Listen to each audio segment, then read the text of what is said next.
Assalamualaikum warahmatullahi wabarakatuh. Izin memperkenalkan diri, nama saya Anissa Septiana Putri. Saya dari kelas 2E dengan nomor NPM 2413053171. Jadi di sini saya akan menyampaikan hasil resum buku Filsafat Politik karya Henry J. Sandman bab 1 bagian 1.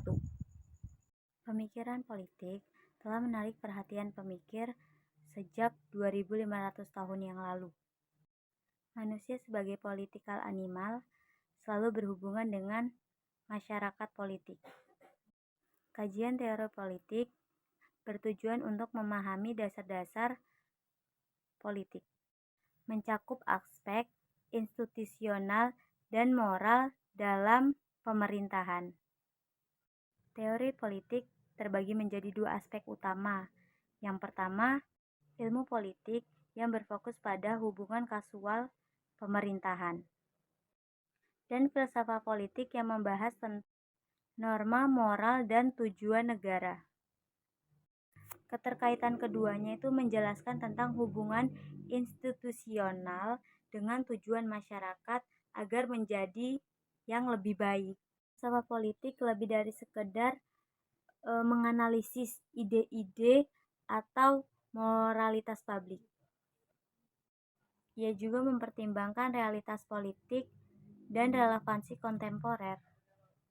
Filsafat sosial dituntut untuk lebih dari merekam teori-teori politik pada masa lalu, tetapi juga harus mencari bukti logis agar mempertanggungjawabkan gimana sih tentang masalah tentang manusia, terus masalah tentang negara dan relevansi terhadap situasi politik saat ini.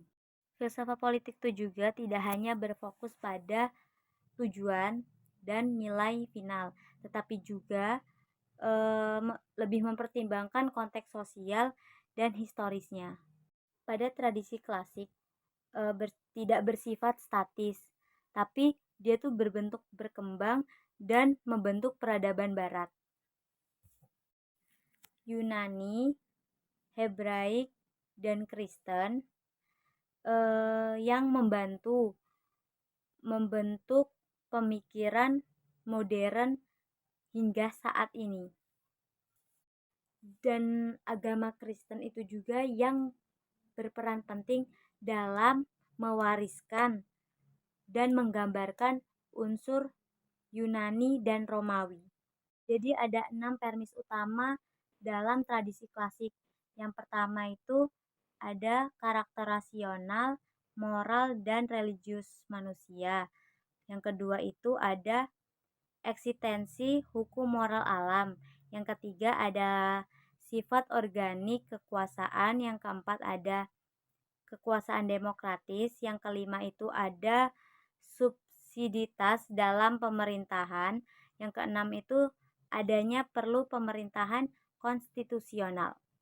Setiap tataan sosial dan politik tentunya didasarkan pada asumsi manusianya itu sendiri. Untuk menentukan tujuan dan peran negara itu tentunya kita memahami manusianya itu sendiri dan tujuannya. Dalam tradisi barat, manusia itu juga disebut dengan makhluk rasional yang bebas menentukan pilihannya, tetapi dengan tujuan untuk mencari kebenaran dan kebahagiaan. Meskipun manusia itu memiliki nafsu, tetapi mereka juga tetap berakal dan beriman.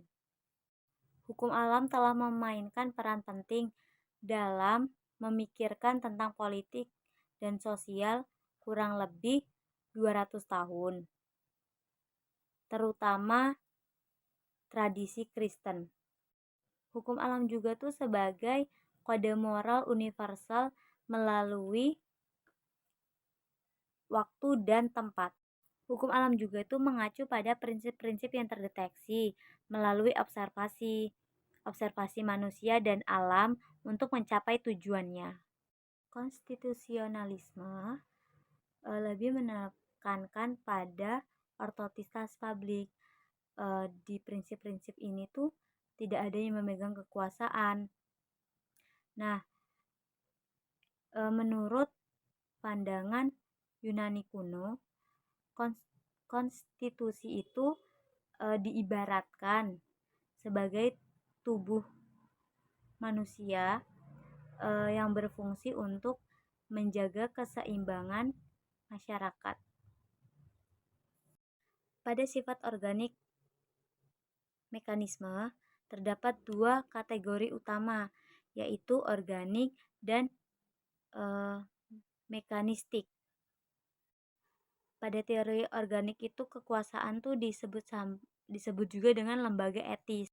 Pada teori mekanistik kekuasaan itu disebut juga sama artifisial. Pemerintahan demokratik dianggap sebagai bagian tradisi barat. Pada zaman Yunani kuno itu memiliki makna yang lebih dalam. Nah, pandangan orang pada saat zaman ini berasal dari Tuhan dan izin rakyat, dimana tuh rakyat itu berhak memberi izin. Nah, terus dari adanya ini muncullah ide di mana negara ideal adalah negara yang rakyatnya mau berpartisipasi politik. Nah, tanpa memandang ras dan memandang suku. Pada teori subsidiaritas lebih menekankan pada masyarakat kecil untuk bersosial dan juga diberikan kebebasan untuk bersosial. Teori subsidiaritas berakar dari pandangan bahwa manusia itu tidak bisa berkembang sepenuhnya tanpa adanya komunitas sosial, mulai dari keluarga ataupun organisasi. Yang terakhir ada teori pengetahuan. Di teori pengetahuan ini terdapat 3 teori umum. Yang pertama teori empirisme. Nah, di teori empirisme ini adalah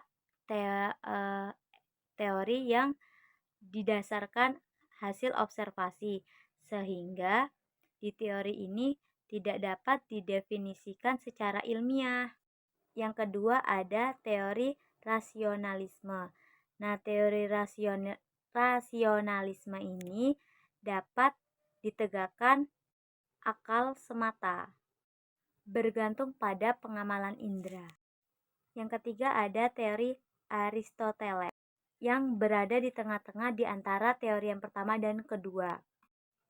Di teori Aristoteles ini juga menyatakan bahwa nalar dan akal itu juga dapat memberikan pengetahuan lebih dari pengamalan indera.